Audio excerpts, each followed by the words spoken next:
Okay, I can do this. Let us make Arkansas that place where dreams come true and hopes become reality. Let us knock down the barriers and say to everyone, black and white, men and women, rich and poor, rural and urban, that we have awakened to the possibilities of change and to the promise of success.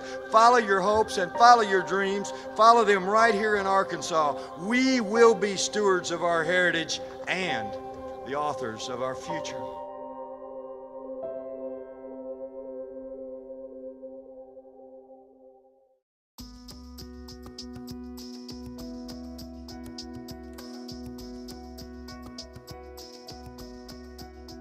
The critical difference here really was, and I said this in my comments this morning, really was the obvious commitment on the part of both the city and the state to do everything possible to make this initiative a reality. Our CEO heard a very clear message from the governor when they chatted a few weeks ago that this governor and this state are absolutely committed to making this operation a reality and bringing the jobs here as quickly as possible. One thing that's so unusual about Conway, Arkansas is no matter which civic organization you're talking about, each of them believe that we need to be moving in the same direction. We're not a single organization. We're many organizations that work together for a common goal, and that is to improve the quality of life in Conway.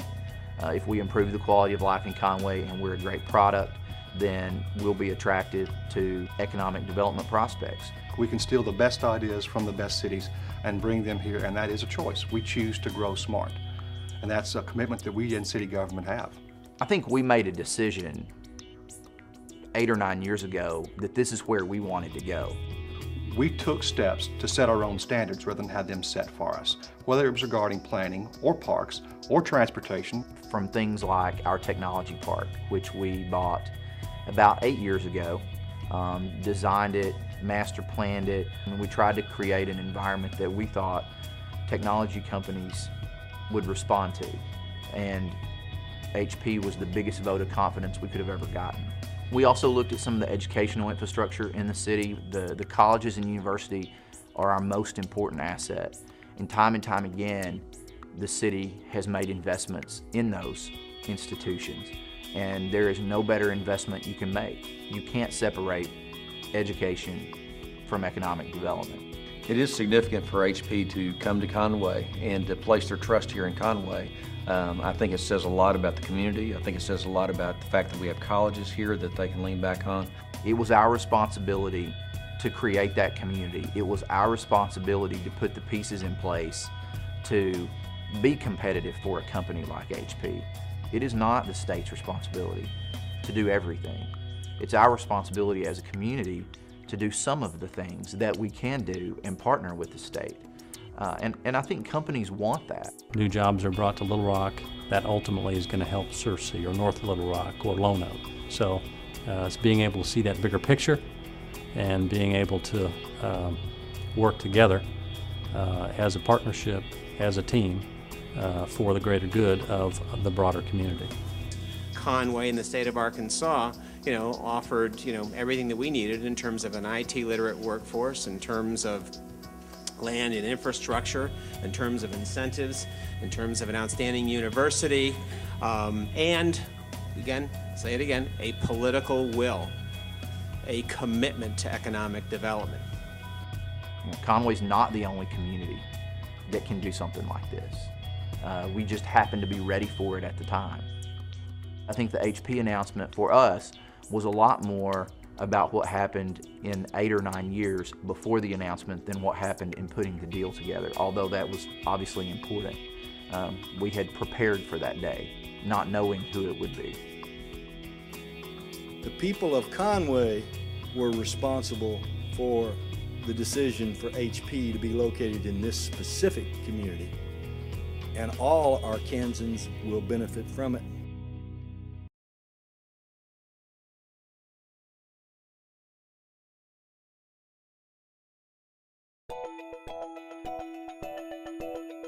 Probably starting 12 to 13 years ago, there was a strong interest in improving public education in the El Dorado School District, and A number of parties came on the scene at that time, and one of those, of course, was the Education Foundation. Another one was the Chamber, basically saying if we're going to improve the quality of life here, develop an economic environment, then we need to be able to promote education and get it in a position to be the player that we want it to be. Our foundation is a 501c3. We are totally independent from the school system.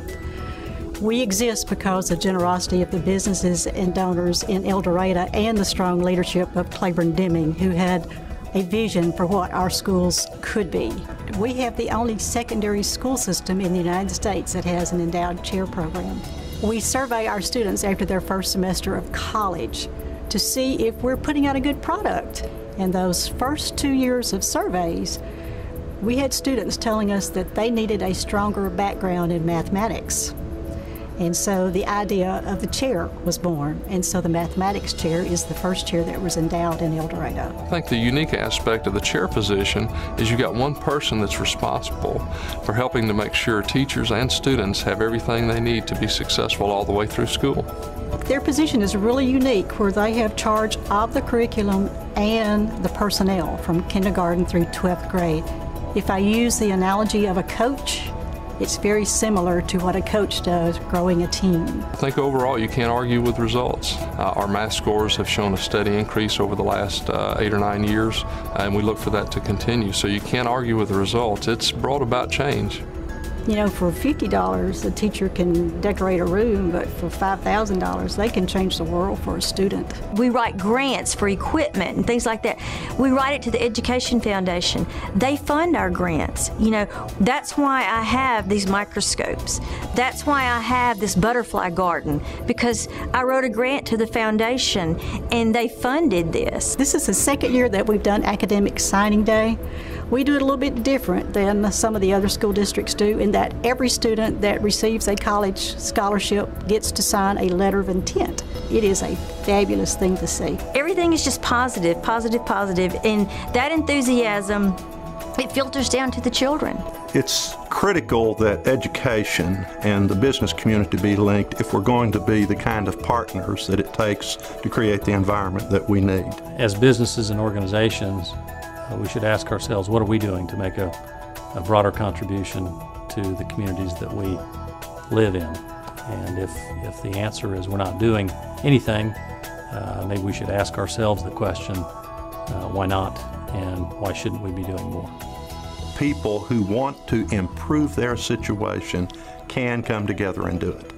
And I think that's the real value in what's happened here. We are determined to support this community, to create the kind of young person that can come back to this community, be a good employee, and contribute. Our students are not just El Dorado students or Arkansas students, they're students of the world, and we're preparing those students for the future.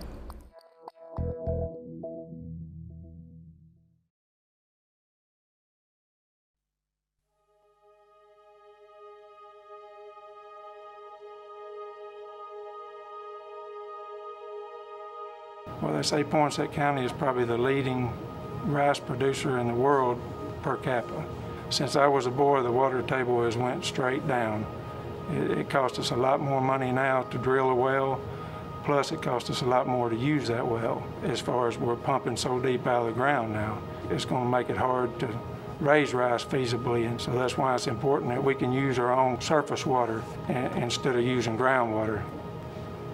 When Michael Redd he came to me and he knew what kind of farm I had, and he asked if he could do a project on it, and I said sure. One of the first things that popped in my mind is how he's been using the reservoir system and the ditches to irrigate his farm. It's easier to pump from 8 or 10 feet than it is 160, 150 feet below ground. When we looked at the project starting out, drilling wells for water, when you start talking about things underground, we had to come up with a way to visualize in 3D. So Michael took that a step further than what I had ever imagined. We went out to the farm and take the GPS unit, collect points of where the risers and where the wells were on the farm. Then we mapped out the reservoirs. We'd come back, transfer the data, then we'd make a map and we'd place on top of a overhead photo from a satellite image. And this showed agriculture, ways his water flows, where it can flow to and from, and the shorter distances. They came in and really took our maps and our information and just expanded it and gave Harold more of an in-depth view of what he was actually doing out there. It has helped me save money and teach me a lot about, saving water from the ground sources. The water conservation is important because if we run out of water, that means we could run out of drinking water, and if we run out of water, period, we wouldn't have water to flood our crops. EAST is a program that the projects drive the learning. They chose this project that they're interested in, and then the technology they had to figure out. How can we solve this problem with the technologies that's within our lab? It's really great for the kids to see kids this involved in programs. It provides them a future, Some of them can take this program here from high school and go on with it. We're getting our kids ready for the real world, I think, through EAST program.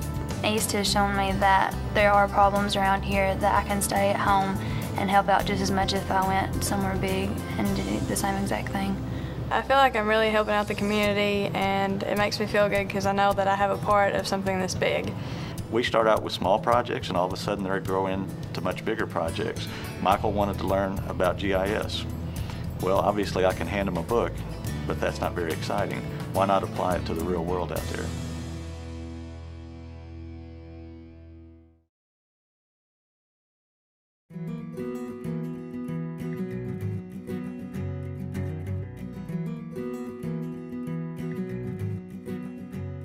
Mississippi County has designed itself to be attractive to large industry. We've been very aggressive here in Mississippi County, been very fortunate. We voted to tax ourselves, to create local incentives, to partner with the state.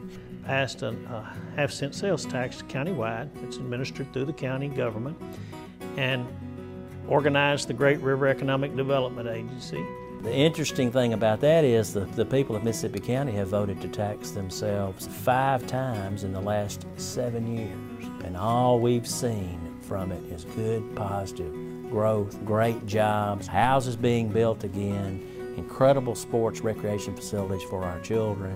I just could go on and on and on. As an instructor of Arkansas Northeastern College, to really see how the county has taken off and become a very proactive county in ensuring that we are raising the quality of life for the citizens of Mississippi County, we basically had to think outside the box. We've adapted our entire educational system here to be pro-industry friendly. We had to really connect our subject matter and our course content to real-world experiences so that when our students left, whether it was the college or whether it was high school, they were prepared to go into the workforce, ready to meet the needs of whatever job or career that they went into.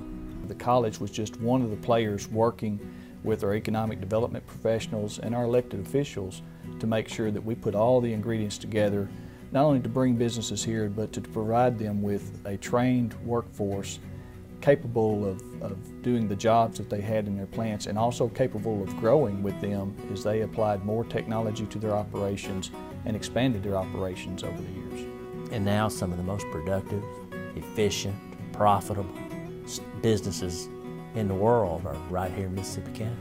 We have created over 3,000 new industrial jobs in the past 4 years. This is a record in the state of Arkansas. We draw people from Missouri, Tennessee, and as high as 60 to 70 miles away, people come and work here.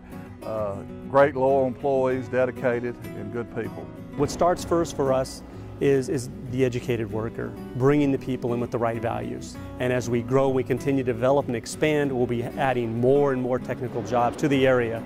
Our goals in public offices is to enhance the quality of life for all of our citizens. And we think giving them the opportunity to have a quality job is certainly a big step in that direction. So that's just one more example of how the county has come together to improve quality of life, education, industrial development, and job creation. I see everybody getting up and pulling on the same rope. And I think it's only because of that we've had all the success we've had. Economic development has to do with investing in the human capital. And I think in Mississippi County, we understand that our people will make the difference. A strong, educated workforce is really the key to everything on Mississippi County.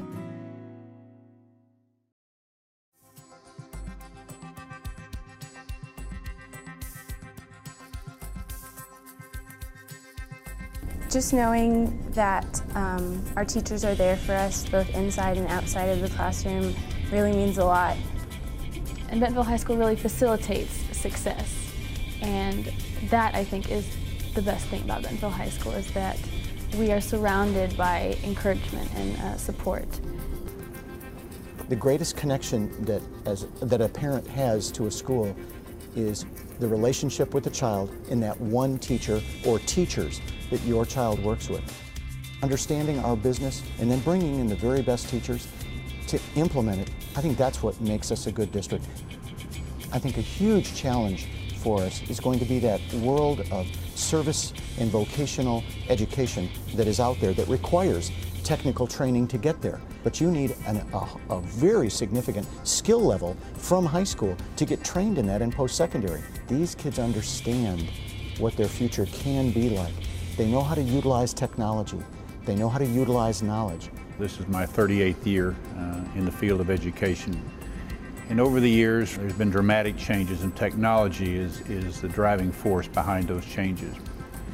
So much more that is now available to both students and to parents relative to education. It changed the way we do things. You can only go so far with pencil and paper and doing things in your head. Already students are taking courses on the internet.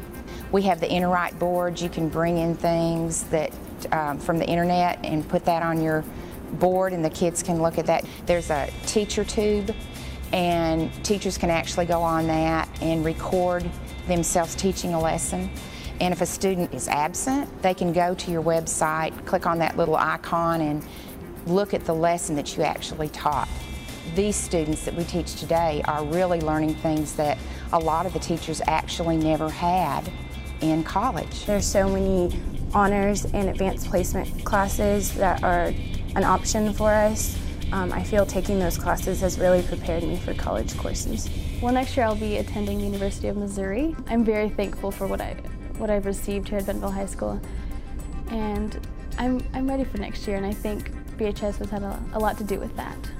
When there is a belief system there, the kids will be successful, then you started moving in the right direction. And that's what we have here. Education is our key to take us to that next level where others around the world will look at us as a spot for economic development. And in Northwest Arkansas, there's no question you see that. And I think with the leadership, both in the governor's office, superintendents across the state, our legislature, good teachers, good parents, good kids, I think we're all over that subject.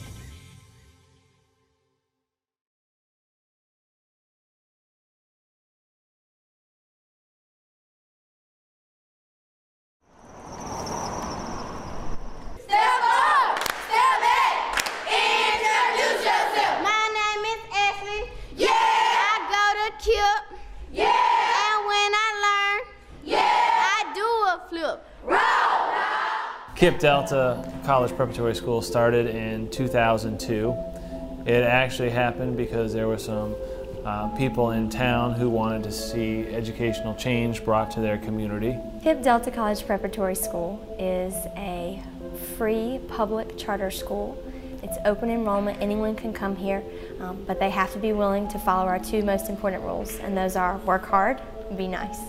KIPP stands for the Knowledge is Power program.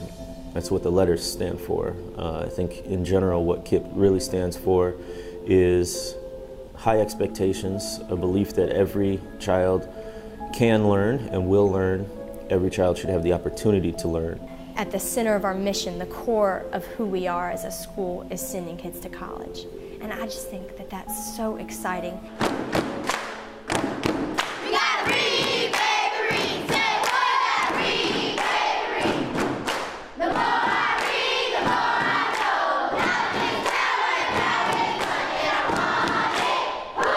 It's a legal requirement, it's a moral obligation, and it's personal. I have an 8-year-old daughter and I think about it every time I walk into a building. If it's not good enough for my daughter, it's not good enough for any of the students in our school. And that has to be the standards. If you wouldn't want your child in that environment, do something about it. In this school, if it's nothing else, it's proof that an excellent education is possible for kids in the Delta. Whoop, there it is, I said, whoop, there it is. I really believe that our kids are seeing that they can make a difference, that they can make a change, and they can come back to our community and strengthen it. Education is critical to change in the Delta. It's critical to economic growth. I know that if we are to hold true to the American dream, that if you work hard, you can be successful in life, we have to serve children for whom that is not currently true. There is money out there. What there is a poverty of is people who truly believe that change can happen, and people who are willing to do the hard, unglamorous, long, and tedious work that it takes to get there. There actually is no secret to the success. Everyone in education looks for the one recipe that's going to change everything, the magic formula. It is a lot of work, a lot of energy, a lot of commitment. The dream is for the child to be able to have access to any opportunity that he or she wants. And for that to happen, we need to buckle down as teachers, as students, as a community. I can specifically think of a student that I taught in 5th grade. And he is a challenge. He gets very little attention at home. And yet when he comes here, I watch him light up. He has a goal of becoming a doctor, a professional, which is something that no one in his family has achieved. And I know that the day he crosses a stage and accepts a diploma, that I will be done. That I can die and know that my life served a purpose. I'ma tell your mama, I'ma tell your mama, because that was good. Again, thank you. This concludes the initial lottery training. If anybody has any questions or after this, please feel free to contact our office. The information is on the handout, either email or phone. As I said, if you have any questions, please feel free to contact us. Thank you.